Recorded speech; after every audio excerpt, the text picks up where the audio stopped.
With the Citi Double Cash Card, you get 1% cash back when you buy and 1% as you pay. That's like the joy of discovering the last donut. Ooh. And it has your name on it, literally, in chocolate sprinkly things. No way. Double the love with the Citi Double Cash Card. Apply now at Citi.com/doublecash. Hour number 4 rolling on here. Golic and Wingo on ESPN Radio and the ESPN app. Mike Golic Jr., Matt Berry filling in for the guys. Wishing you a very happy day after Christmas. We hope you're basking in the glow of all the new stuff you picked up along the way.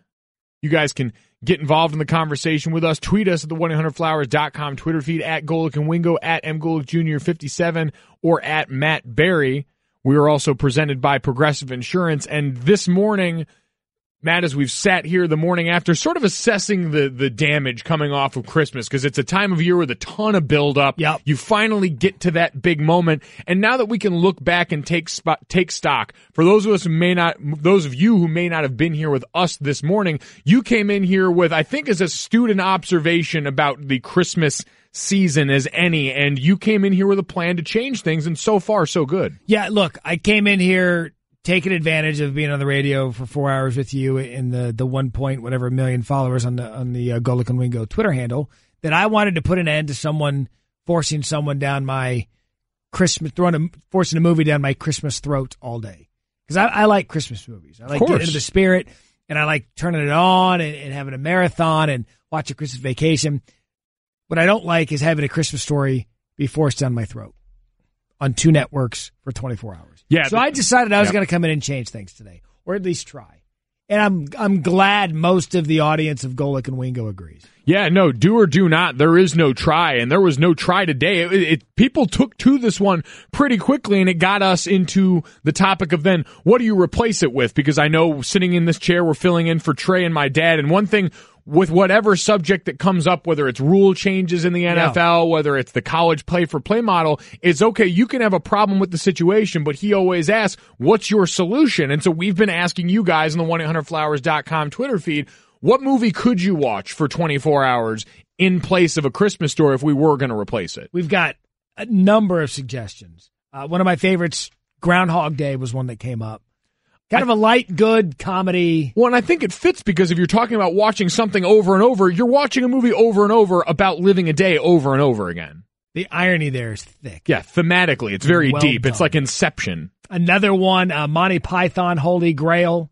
Ooh, that's a classic, too. See, I feel like that's one, I've enjoyed the 30 for 30 series because it exposes me to a lot of events that I may not have been alive or old enough to appreciate at the time, so I get that education. Yep. I feel like bringing a Monty Python marathon back would be that education for a generation of kids younger than myself who never really got to experience They that. would just Snapchat about it and not like it. That is true. They'd put like a dog filter over the top of one of the guys from the with movie. the butterflies flying around, and they'd make it pretty- all about themselves, which is what your generation does now. We're very selfish, but as you pointed out, the day after Christmas is the time where selfishness clicks back into form. Right back at it. Yeah. Like today, you can stop loving your family. Water finds Like, its look, level today. I faked it for 72 hours. Go home. feel like that really applies with the in-laws. Like they start to overstay their welcome just a bit too much. It's like, all right, what time's that flight again? Did you check in? No, this is perfect because like the early radio shift, the early TV shift, you can always blame it on lack of sleep. Just go up to the room and not talk to anybody. That is true. I need my rest. I got to get back. Yeah. Big show tomorrow. They have no idea. There is nothing that works better than being antisocial at a family event and blaming it on work.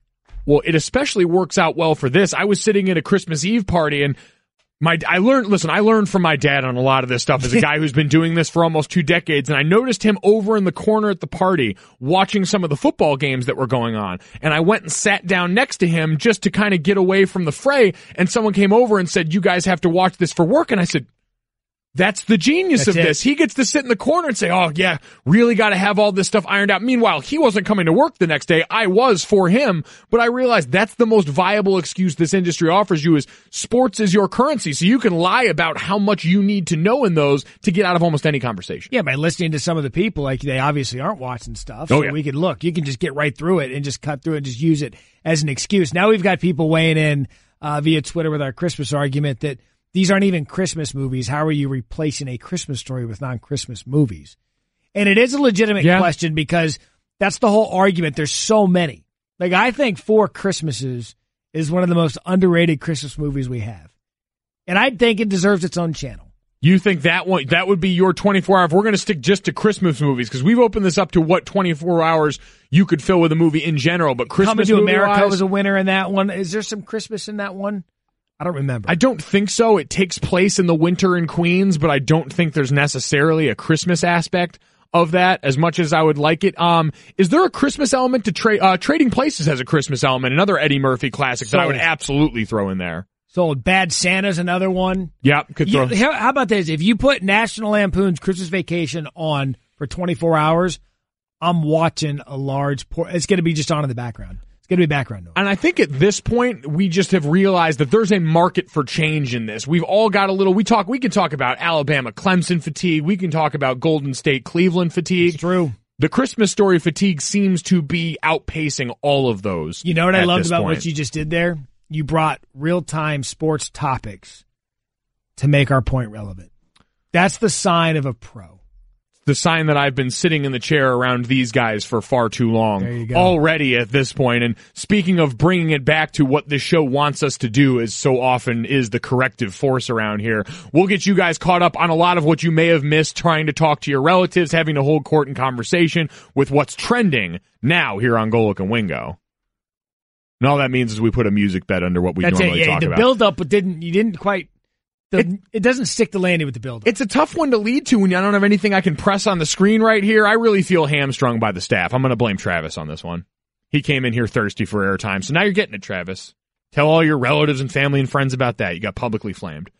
But what's trending is more important than that. The Eagles clinching the 1 seed in the NFC is what's trending. They beat the Raiders 19-10 last night. But we understand it's with Nick Foles at quarterback, and so you put a governor on expectations. I feel like that's natural here, and I feel like the performance in the last couple of games gives us reason to say that this is probably not a Super Bowl contender They anymore. have earned the 1 seed based on what they've done in the prior 13 weeks before Carson Wentz got hurt. They're 13-2. The record indicates that they are the 1 seed in seeding only. I would put Vikings, Rams, Saints, Panthers all above the Eagles in the playoffs just because they lost their MVP quarterback. And most teams can't recover from that. And I don't think what I've seen out of the Eagles the last 2 weeks against the Giants and then again last night against the Raiders, I'm not going to change that opinion based on what's out there. More likely, because this is relevant to another team in the NFC East, would you say what you've seen from the Eagles? We mentioned the body of work this year, very encouraging. Do you think they're more likely to be back near this seat next year, or more likely to have a season like Dallas had this season where there's a definite step back with a young quarterback we saw do a lot really well? I'll buy Carson Wentz 365 days a year over Dak Prescott. Carson Wentz was built as an NFL quarterback in college.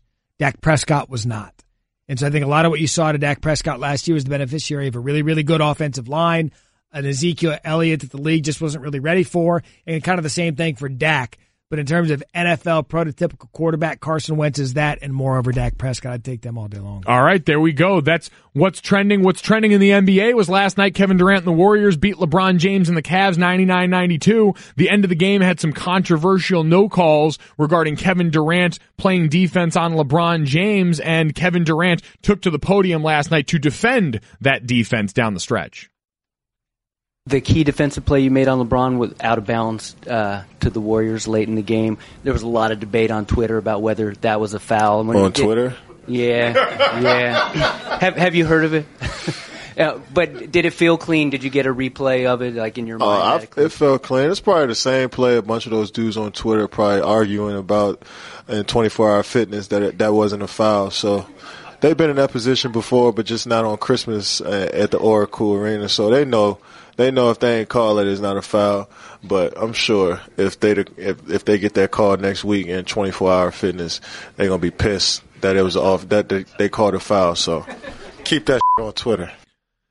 Well, to help us decide what's a foul in the NBA or at 24-hour fitness, we bring in Brian Windhorst, our ESPN NBA insider, joining us on the Shell Pennzoil Performance Line. Brian, you cover the NBA as close as anyone around here. I'm sure you saw that action down the stretch. What did you make of the no calls on LeBron James, which seemed to be something of the norm, but also Kevin Durant's willingness and desire to be the principal defender in that moment? Well, in pickup games, you call your own, and LeBron said after the game he didn't think that was a foul, even though it may have looked like it. And Last year on Christmas there was these two teams played a tight game. The Cavs won that one, and there was a play near the end of that game where Richard Jefferson looked like he slapped Durant in the head, and there was no call on that one. And in one of the biggest no-foul situations of their careers, LeBron might have gotten away with a foul in the 2012 finals on Durant. So these guys, there's a history there between these two teams. Sometimes you get the call, sometimes you don't. LeBron has been complaining about calls a lot recently this year because he's averaging the fewest free throws of his 14 years. Ultimately, in a game like that, it's never going to come down to one play or not. And generally, I think as NBA fans, we don't want the whistle being blown a lot down the stretch. So I think both LeBron and Durant would say, hey, we wish things were perfect. It's not perfect.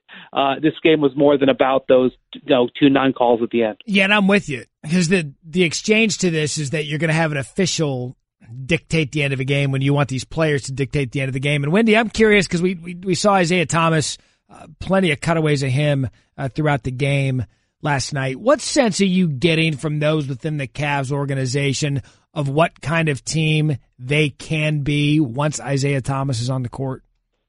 Well, you saw last night the Cavs had trouble scoring, which is hard to see. That's just how good the Warriors are defensively.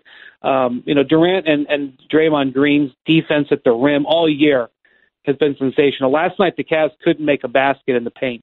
They scored 92 points. The Cavs are a top 3 offensive team. And so when you have Isaiah, you add another weapon because one of the things that you definitely could see the Warriors doing, they took away, just like they did in the finals last year, they took away Kyle Korver. They're so good and so fundamentally sound, they can take things away from you. So Isaiah Thomas gives the Cavs another offensive weapon, which they were missing. The other thing is, I think one takeaway if you're the Cavs from yesterday, Jay Crowder played relatively good defense in that game. And with having Jay Crowder this year, you didn't have him last year, you can play him and basically a power forward or have LeBron play power forward, and that enables you to get away with Kevin Love at center defensively because you have LeBron you can use on Draymond Green. Long story short, Kevin Love was a lot more effective, maybe his most effective he's ever been against the Warriors yesterday because Jay Crowder was on the court. So when you look at the changes from year over year, the Cavs may have made up a little incremental ground in that first look at that Kyrie trade, although obviously they got a long way to go to match this team. Talking to Brian Windhorst on the Shell Pennzoil Performance Line. Brian, looking at a team the Cavs are familiar with who lost to the Wizards yesterday, the Boston Celtics, a rematch of that great 7-game series in the Eastern Conference from a year ago, goes to the Wizards. But as we now have come down off that initial high from Boston and the win streak early in the season, when you look at this team, do you still think there's an ability as we get on in the season for them to challenge Cleveland atop the Eastern Conference? If both are fully healthy and remain with these rosters, no, I don't, because Boston doesn't have enough offensive firepower. Losing Gordon Hayward was such a devastating blow to them. And early in the season, they were really getting such incredible defense. But even then, they really rely on playing really close and then having Kyrie Irving and their defense win it. And so what's happened recently is instead of playing otherworldly defense, they've slid back to more just good defense, and they don't have the offensive firepower to make up for the difference. Now, I'm not saying they can't make a trade or something like that, but in general, they don't quite have it, and they might have been there with Gordon Hayward, and their margin for error is just too narrow. And a year from now, playing this way without him may end up helping them. But now Jaylen Brown looks like he's hobbled and has a leg injury. So, they also are playing a lot of games. They played the most games in the league. So they've come back to the pack expectedly. They're still a great team. In my mind, not a championship-level team yet. All right, so Windhorst, it sounds like we're now defaulting back to Cavs, Warriors again in the finals, which both of these teams' rosters are set up to make another deep run. But give me someone in the Western Conference that you think could make a run based on what we've seen out of Oklahoma City of late when Chris Paul's held with the Rockets, the Spurs. Who might in the West give the Warriors a run? Well, the Rockets are the most potent team because they have now some defensive assets that, in theory, and I want to stress in theory, might give the Warriors some issues. Because again, as we saw yesterday, you've got to have incredible offensive firepower to keep up with the Warriors. They're so athletic. You make a mistake, they get a 3-pointer at the other end.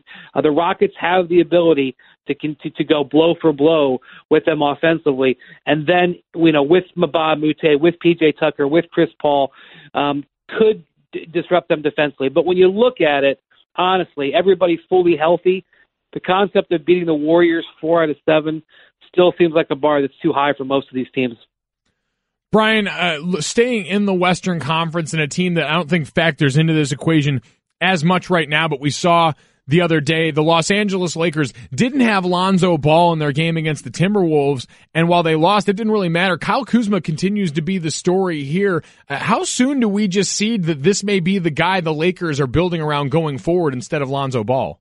Well, I will say this. I mean, it's one thing for everybody who's tanking for draft picks. Kyle Kuzma was taken 27th, and the guy who's probably, in my mind, the best player so far selected from last year's draft, Donovan Mitchell, was taken 13th and 27th pick, the two top rookies from that draft class. Ben Simmons, obviously, taken 2 years ago. But Kuzma looks like he has potential to be a cornerstone. That said, Lonzo Ball has been much better over the last 10 games.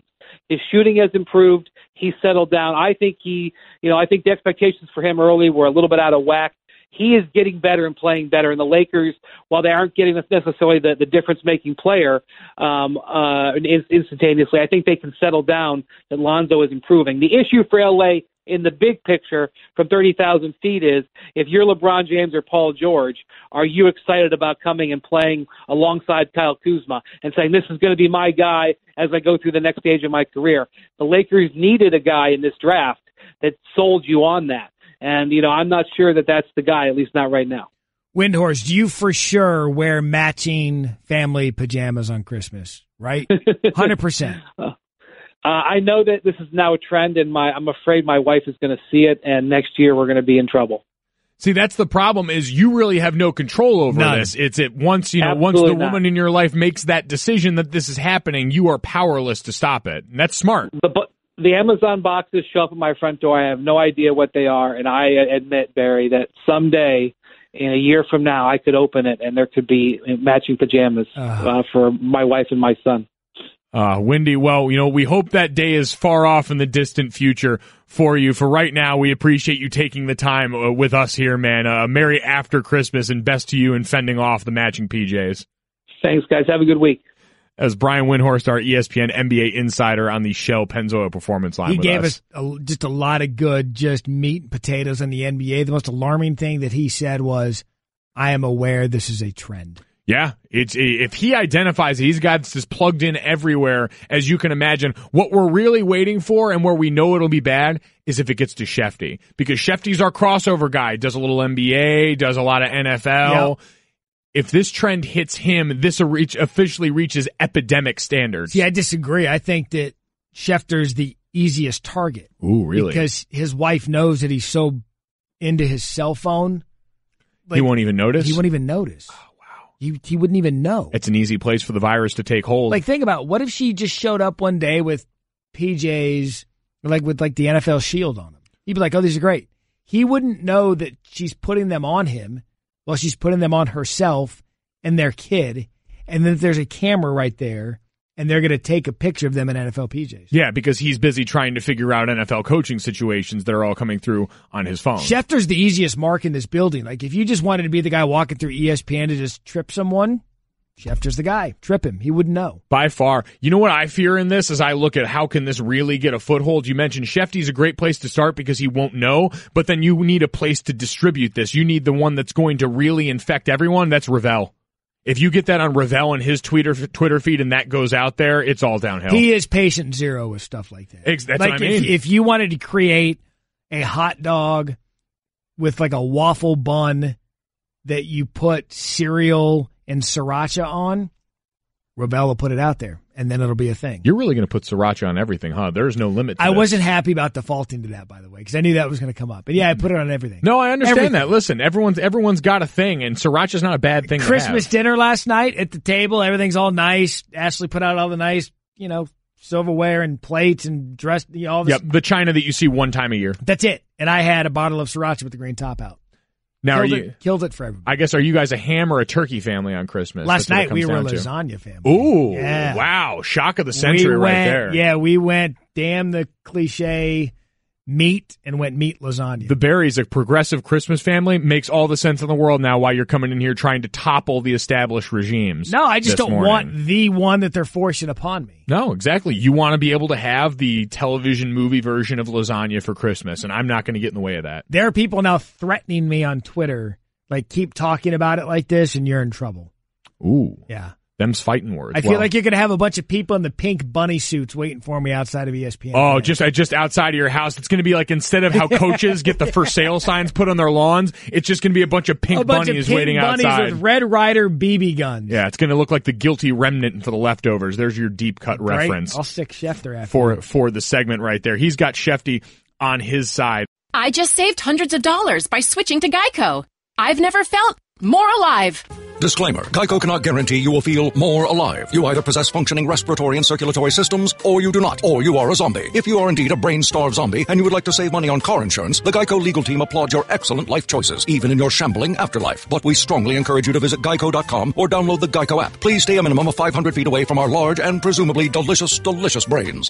Geico. 15 minutes could save you 15% or more. Blue Moon is brewed with Valencia orange peel and a touch of coriander. It's a creative twist on a Belgian-style wheat ale for a taste that shines brighter. Taste responsibly. Blue Moon Brewing Company, Golden, Colorado. I love it. Almost. Yeah. Had him. You know, and the authority with which you point. It was obnoxious. For anyone listening on radio, we get through Sports Center there. I'm all ready to go, ready to just give Mikey the cue to fire up the music on the board. My deliberate point, only to remember that I need to pay the bills around here. What's funny about that is they basically with their eyes pointed back at you. They're yes. Like, no. That was me trying to go up for a layup and just getting swatted back to the student section. Keep reading. You're not done. You're not done. We all need to get paid around here. The fine people at the 1-800-Flowers need their shine. And so we gave him that. We are Mike Golic Jr., Matt Berry, filling in for Trey and Dad here on Golic and Wingo on ESPN Radio, the ESPN app, and ESPN2. And now we get to play a game I know you've been looking forward to all morning. We've been hanging out here, taking you guys through that after Christmas feeling. And now, with all the action we had yesterday, we get to play a little bit of True or False to try and get through it. Is it similar to Truth or Dare? Yes, it is very similar to Truth or Dare in the fact that there are no dares at all, so no, Great, it's completely the opposite direction. Perfect. But you can put sriracha on this, so you'll be in good company on this. And I did put sriracha in the lasagna for those who needed the payoff during the break. Yeah, exactly. Matt Berry and his family decided that turkey, ham were not going to be on the menu last night. They had lasagna, but much to the shock and dismay of our staff, they were really judging your use of sriracha on the lasagna, which I understand your point in this because it seems to actually be the one pairing that would make sense. That's what you do put it on. You put it on like pastas and pizzas, and it fits the taste. Like, what's the problem? What are we dealing with? We had everyone on our staff come in here at one point during the break and ask if that was really something that you did. So apparently they do not agree. Travis, since you love getting shine this morning, you're the spokesperson for the room behind the glass. What's your deal? Shouldn't you at least bake it in it then instead of adding it? What's the difference? Yeah. You're just adding extra. The lasagna should be good enough to eat it as is. Yeah, but do you put salt and pepper on things? Food should be that's my salt and pepper. Yeah. Sriracha. You just don't need it. See, you see what happens when the argument falls apart. He just goes, "No, you're wrong. You're wrong." No. That's what Brooks was doing this morning. Oh yeah, I mean, we over on the TV side. Brooks was in here. I wanted to keep him on the whole show because Hot Take Brooks was just in here berating you. Everything you did was wrong. Right, but what was funny about that is his points had zero. Like, if you're going to make a point, you've got to back it up at least 2 or 3 layers deep, right? This is Sports Talk Radio. We just saw what happened with the sriracha argument. Like, the house of cards came tumbling down. That he didn't have 3 layers deep.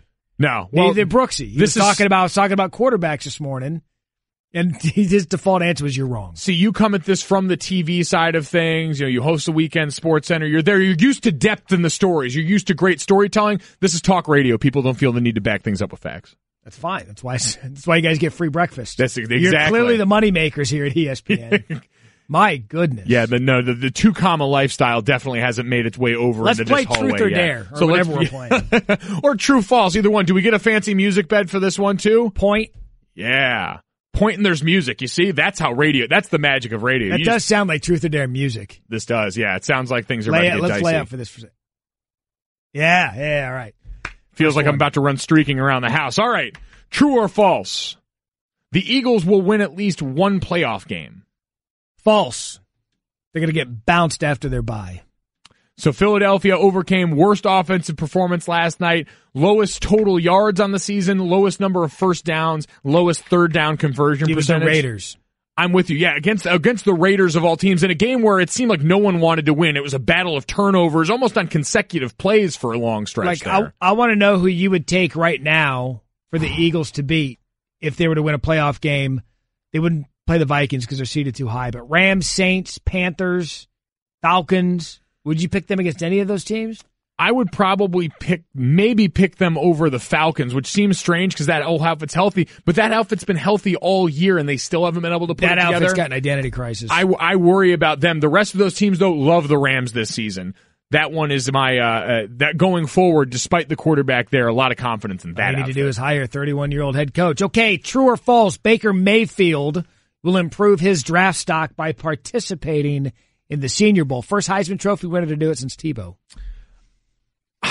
I think true technically, but I think this is part of the larger rise body of work of Baker Mayfield down the stretch of the season, because immediately once you get that fiery competitor label, it excuses a lot of your other actions under the guise of competition. So now you get him in a setting where he's got time for his camp around him to say, this is how we need to continue to spin this. This is the brand you need to cultivate. And you put that on the practice field where we know those Senior Bowl, it's not about the game. It's about what you do in practice there. And around that group of guys, I think he's going to get a chance to shine. Which is why I put it at a true, because the Senior Bowl is every bit of the interviews, the meetings, how you handle yourself around executives. The game's secondary to the polish you're putting on these NFL franchises and their execs beforehand. I think it's a brilliant move by him because I said it 2 hours ago. Baker Mayfield, the football player, has been built to prove people wrong since he left Austin Westlake High School in Texas. Every step of the way, and this is that next step to being an NFL quarterback. This really is, and we will wait to see him take the next step in the college football playoff as the semifinals come up in a little under a week. All right, true or false here, back in the NFL, Todd Gurley will win the MVP. False. Do I think that he deserves it as much as anybody? Absolutely. I've never seen, look, could he theoretically win comeback player of the year based on what he did last year? Because from a fantasy perspective, and I know that doesn't count because it's fantasy. It doesn't count for a lot personally. It counts for a lot culturally. But I drafted him, I think, in the top 5 or 6 last year to bank on him after his rookie year, and he didn't do anything.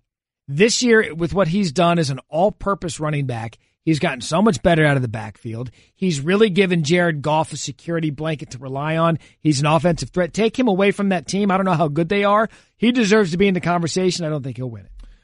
I'll say true in this one just because down the stretch of the season, he's had the most chances. And the Rams are a team, they don't change the game script much when the score gets out of hand. They're going to keep playing the hits with that offense. This is a team where down the stretch, you look at the other people that were involved. Carson Wentz fell to the wayside because of injury. Antonio Brown was starting to get some surging votes. He's now out with injury. Tom Brady faltered enough down the stretch between you go back to that loss to the Dolphins. The game against the Steelers was exciting, but I don't know, Gronk seemed more of the story there than Brady. I just think that he has been at the forefront of our conversation, and going down the stretch here, we know it can be as much a PR campaign as anything else. He's putting together a very Marshall Faulk type season. Yes. Where he's doing a lot of stuff out of the backfield as a receiver, between the tackles as a running back. I love this kid. I think with as young as this team is, quarterback, receiver, coach, they could be in that NFC West for quite some time. Okay, true or false? Despite his preference to play in New York, the Cleveland Browns will take Josh Rosen first overall in next year's draft.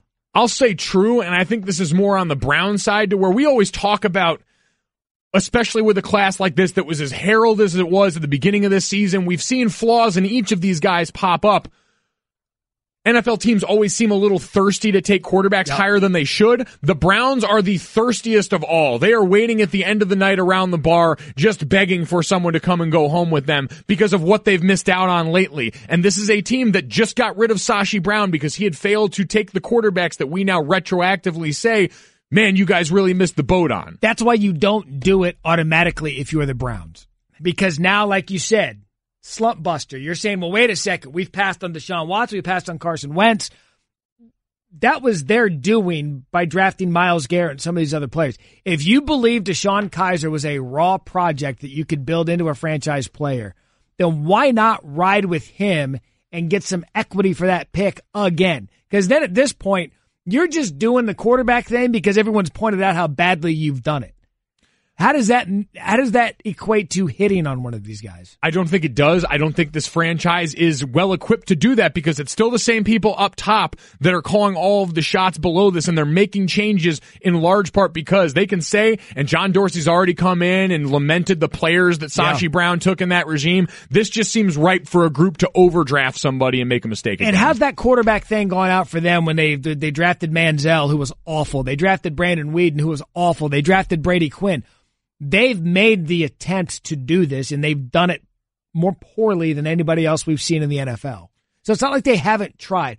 We just easily point out the misses because they're pretty glaring with how they did it. I don't think that just slapping a Browns jersey on Josh Rosen is going to be the end-all, be-all to the quarterback struggles that they've had, especially if this kid doesn't want to play there. If I'm them, I do some really good research into Josh Allen, the kid out of Wyoming. I do some really good research on Sam Darnold, and I bring in Baker Mayfield and see what these guys think. Because if there's a player out there that's already saying, I want nothing to do with your franchise, don't put yourself in a position to force a player to come play for you when he wants nothing to do with it. Yep, and there's a reason that players are saying they don't want to come play there because they've seen the way that some talent has gone there to die coming out of the NFL draft. All right, and to finish it off, true, false.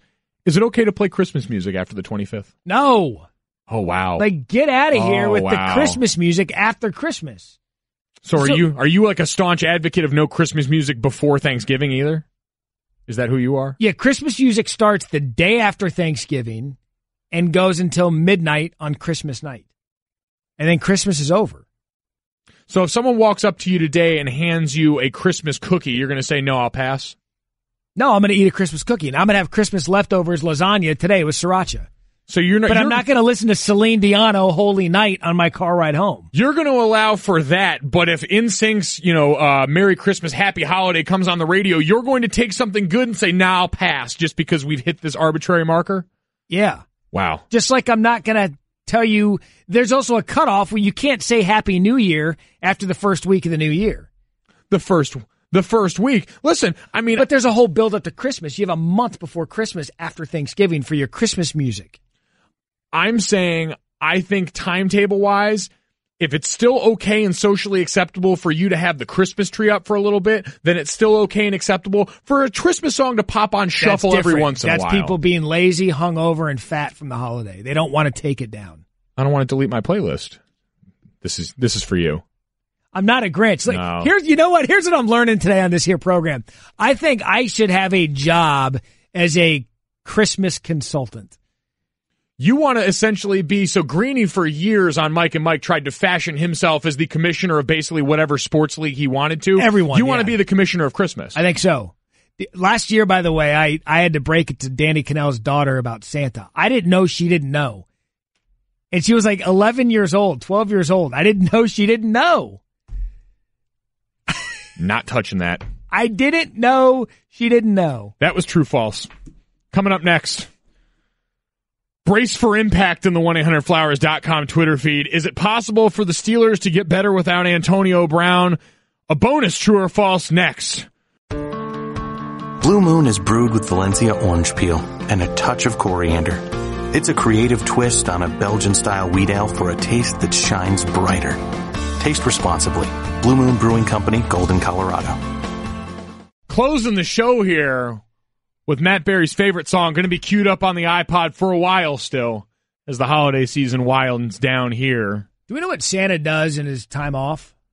Does he get a vacation? Well, I think we saw it, Rudolph the Red-Nosed Reindeer. Santa sends the offseason in fighting form, drops a lot of the weight He does. post-year. Yep. Which you can understand. That's not sustainable. It's like offensive linemen later in their career will sometimes lose weight to get a little bit of speed back. Sure. So Santa, like, today is his day of rest. Yeah, exactly. For a while. You gotta imagine he has a nice vacation plan with the missus, maybe get somewhere warm, spending all this time with elves in the North Pole, toys getting made. You know, Santa's not listening to Christmas music today, though. I think he's done with it. Well, Santa's the one, he's got to unplug. Like around here, people, after they get done with, maybe especially for our analysts, whatever season is theirs to really dial in on, Right. the last thing you want to do is have to look at, think about, listen to more of a breakdown of that particular sport. Mel Kiper, after the draft every year, takes like a 3-month vacation. Until he starts coming out with his mock draft for the 2020 class. Mock draft 1.0 for kids that are 8 right now. It's all deadly. Pop Warner kids. It's all deadly. So we've got that for Santa Claus right now. A well-earned rest for him. Golic and Wingo here on ESPN Radio, the ESPN app, ESPN2. Mike Golic Jr., Matt Berry here hanging out with you guys. We're presented by Progressive Insurance. All phone guests have appeared via the Shell Pennzoil Performance line. And we sort of wrap up today. We had a ton going on yesterday, but something interesting that we heard coming out of yesterday, the Pittsburgh Steelers had a big win over the Houston Texans. But they did it without one of their principal stars, a guy who was getting MVP consideration in Antonio Brown, and our own resident Hall of Fame wide receiver in Randy Moss had an interesting thought about how this might actually benefit the Steelers. I think it was a blessing in disguise for Todd Haley, and the reason why, because of how many balls, how many targets that AB gets week in and week out. You know, for me, he gets 8 quarters. That means this game and next week's game until he sees AB. And I think that he has to be aware, you know, if AB has a setback from that calf injury in the playoffs, because I know that every defense he played in the playoffs are not going to be the Houston Texans. So for me, I think it was a blessing in disguise for Todd Haley. And the reason why he's able to see what he's getting from his young receiving core.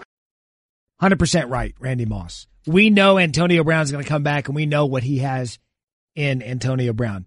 But with the rookie Juju Smith-Schuster, with Martavis Bryant, if he starts finding a way to make these guys as big of a threat to defenses as a guy like Antonio Brown is, when he comes back, it's going to be a pick your poison scenario. It'd be different if he was out for the year, and I'd say it's not a blessing. Oh, yeah. But the fact that we know he's going to be coming back and he could have some good chemistry with his other weapons and treating them like number one receivers, if that happens, you're going to have to pick your poison with the Steelers' offense. I think it's going to make them much better. Yeah, and I think Randy's point is grounded in this idea that now, in case, you heard him say that, in case something gets re-aggravated with that calf again for Antonio Brown, you now know, all right, this is how our offense can operate without him. Yep. I just worry when he says blessing in disguise in this, that to me leads that there's any sort of good coming out of AB getting injured, because we don't know if he's going to be 100% going through the playoffs. They were hoping he was going to be ready by wild card. That's why the first round bye matters so much for them. But I just think you always take the health in this. I would have rather kept the rest of these guys more of a question mark and not had to deal with this injury at all. Yeah, but if you take a look at a guy like Martavis Bryant, who we all believe has number one type talent. Yep. If you start feeding him right now when Antonio's out, get him that confidence up and get that Pittsburgh offense still moving the ball at a very high clip, get him with confidence, with a healthy Antonio Brown, with Juju Smith-Schuster, and keep getting these guys reps. Think about what's there, because the known commodity is Antonio Brown. Yeah, well, and the known commodity still Le'Veon Bell, too, who we remember had some injuries going into last year's playoff run that were nagging. I think it was a groin last year, where the Killer Bees really all hadn't been healthy together at the same time. So if you're Pittsburgh, that's all you're hoping for, because you and I were talking about this even before the show. This is maybe on paper every year for a while now the most talented roster in the NFL, at least offensively, and we're still waiting for them to put it all together. And we know that injury's been such a part of that story. And I don't remember what hour I said it, but if we were placing all of our chips onto the table around one team in the league, I seriously would look at the Pittsburgh Steelers, who are a top 4 team in offense and a top 4 team in defense, 3 and 4 respectively. Patriots are 1-29 on defense. Yeah, we know that disparity's been there for the Patriots. We kept giving them the benefit of the doubt that they would answer those questions about that defense coming off the beginning of the season, but we saw even in that matchup, Pittsburgh willing to do some things differently to try and erase the sting of what has traditionally for them been a bad matchup. So We'll look forward to seeing how this plays out going forward. Yep. A lot of fun today. Hey, this is great. The Commissioner of Christmas, Matt Berry. I'm going to go turn on my Christmas music on my drive home. Put on your reindeer antlers, and your matching jingle bells, pajamas. and get ready. Get ready, you guys. Clinton Yates coming up next in on the Dan Le Batard Show on ESPN Radio.